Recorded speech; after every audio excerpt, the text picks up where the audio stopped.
وبركاته. اللهم صل وسلم وبارك على سيدنا محمد صلى الله عليه وسلم.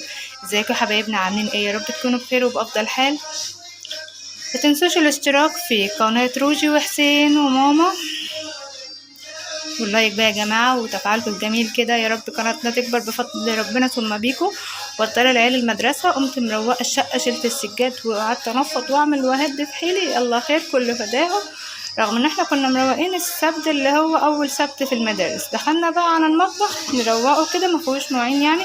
روجي قالت لي يا ماما فراخ مشويه، من ساعه ما صحيت قمت احطها في ميه لو فيها ريشه نسيتها ولا حاجه تتظبط، وحطيت لها شويه ملح واللازم يعني. هنا بقى كنت عامله لهم بيض مفقش، فحطيت له الميه يدوب كده، روق حواليا بقى عشان ايه نصفي الميه من الفراخ عشان تنشف من ميتها، عشان هنتبلها ونشويها في الفرن.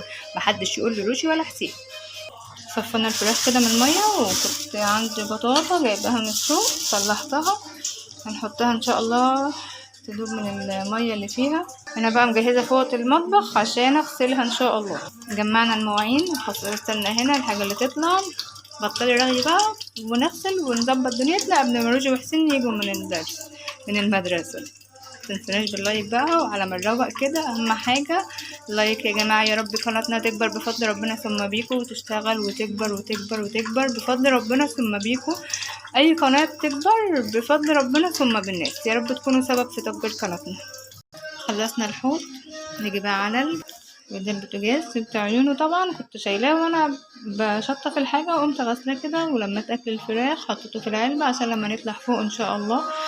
كان واقع بقى ميه الشوربه بتاعه المحشي. انا ما عملتش حاجه امبارح، كنت قاعده بنضف بقيه الفراخ عشان الاوضه انضفها ومش عارفه ايه عشان العيال بقى. والحمد لله يا رب كده ربنا يرزقنا ونعرف نجيب دوره قبل رمضان ان شاء الله. النور كان فصل علينا ورحنا بقى عملنا كارت الكهرباء، اوحش حاجه كروت الكهرباء دي. يلا بقى نجيب بصل وتوم وفلفل وايه تاني، يلا بينا نجيب واحنا مع بعض كده نفتكر. تعالوا اوريكم انا روقت وشلت الحاجه وشلت دوت ونضفته. شلت ده والفرشه والكنب ولسه ما فرشتهاش لسه، يعني ايه مكركبه في اوضه الاطفال مكركباها، مش قادره بجد، تعبت ولقيت الوقت عمل عليا. وقلت العيال هيجوا لسه البطاطين ما غسلتهاش بقى، موال غسيل البطاطين ربنا يرحمنا. كنت قلت الانتريه ظبطتها ودخلت على المطبخ عشان اعمل قشرت الثوم، ورحت جبت البصل كده وهظبط حواليا لما اخلص خالص. قلت قبل ما نبوظ الخلاط لتتبيله الفراخ، انا هعمل لسه سبانخ، فهنعمل بصلايه ونعصر الطماطم في الخلاط عشان نحط البصل بقى والحاجه في الخلاط ونعملهم تتبيله للفراخ. هنحط حته السمنه ونعلق عليها على ما نضرب الطماطم. كانت ضعيف الجناح. حطيت 3 فصوص ثوم مع البصل. كان البوتاجاز طفى مني، مش عارفه الدنيا مكلكبه ليه، او انا يمكن عشان مستعجله عاوزه اعمل اكل قبل العيال ما تيجي.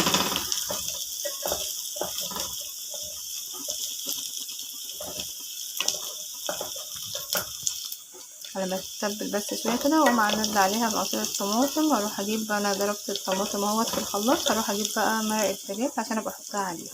عاوزه اقولكوا السبانخ لسه بحالها، انا ما قطعتهاش.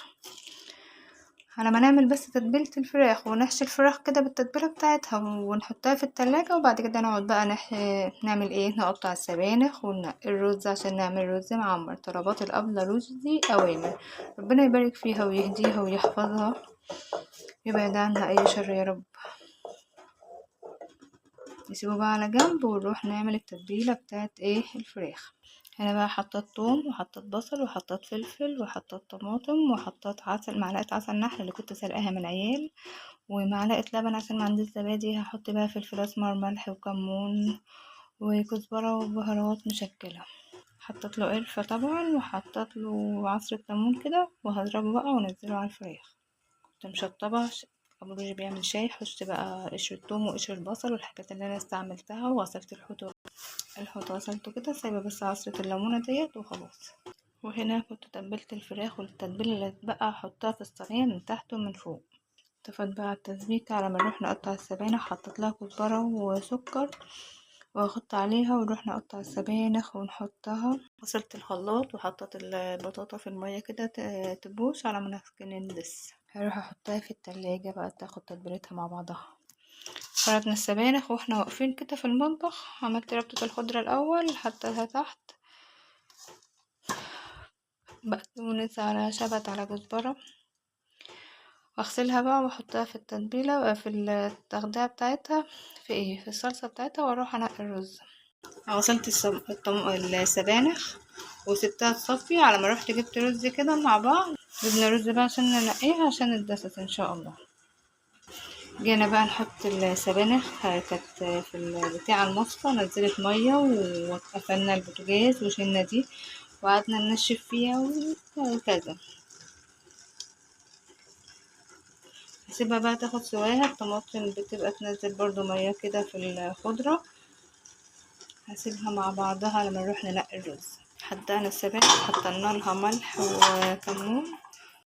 نقيت الرز بغسله واحط عليه ملح وحاجته. غسلت الرز وحطيت له زيت وملح وسمنه، نقلبه وننزل باللبن. حطينا اللبن بتاعه نقلبه ونحطه في الفرن، وبعد كده نشوف لو محتاج ميه نزوده في الفرن ان شاء الله. ونقوم راسين جنبه البطاطا تستوي مع بعض كده في الفرن. هنا جبت الصينيه وحطيت في الارضيه زيت كده، واحط شويه من التتبيله واقوم رصه الفراخ. رصيت الفراخ كده واحطها شويه على البوتاجاز، وبعد كده ادخلها الفرن. هنا السبانخ استوت، هدفع عليها كده خالص. وطبعا رصات الفراخ في الصينيه ديت عامله فرختين عشان النهارده وبكره طبعا، ولو حد جه مفاجاه يبقى الحاجه موجوده. هغطي عليها وتاخد سوا مع نفسها كده. كنت نسيت طبعا الفوط والحاجات بتاعه المطبخ، اشتغلت عليها الغساله دلوقتي، وطبعا بسيبها مفتوحه عشان كده بتتعفط بسرعه. هقفلها بقى. نبص على الفراخ بتاعتنا، مش حاطه لها اي ميه، هي بتنزل كده ميتها. ولما تستوي خالص هحط لها وش في الفرن، تبقى اسمها فراخ مشويه، محدش يفتن عليا بقى روجي وحسين. كل شويه نبص كده على الفراخ او تقدر توصفها استوت ولا ايه. يا ما شاء الله تاخد سوا على طول. اعطي فاصل بقى ورن على بروجي جه حسين. استوت. هروح بقى احط صينيه الفراخ في الفرن واجيب صينيه الرز المعمر. يا سلام على وش الرز، ما شاء الله كده استوى. ورحت بقى وديت الفراخ في الفرن تستوي هي كمان. طبعا لما اديها الفراخ نص سوا على البوتاجاز، هتكمل سواها وتحمر من فوق. احلى فراخ دي ولا ايه؟ منها شوت، خدت وش من فوق اكنها مشويه، وفي نفس الوقت ما خسرتش طعمها. وفيها برضو شويه شوربه اهيت. انا بحب شوربه الفراخ على الرز قوي. وكده غدينا بفضل الله. رز المعمر، صينيه الفراخ. طبعا مش هتاكل كلها يعني، اكيد هيتعين حاجه لبكره او في اي يوم حد جه بألف هنا وشوفها اللي جاي. السبانخ بقى، وطلعت لهم البطاطا بره يتسلوا فيها على ما الاكل يبرد كده شويه ويكون روجي جات من الدرس.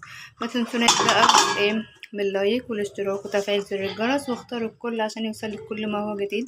وانزلوا تحت في التعليقات صلوا على النبي عليه افضل الصلاه والسلام. يا رب قناه روجي وحسين وماما تكبر بفضل ربنا ثم بيكم. السلام عليكم ورحمه الله وبركاته.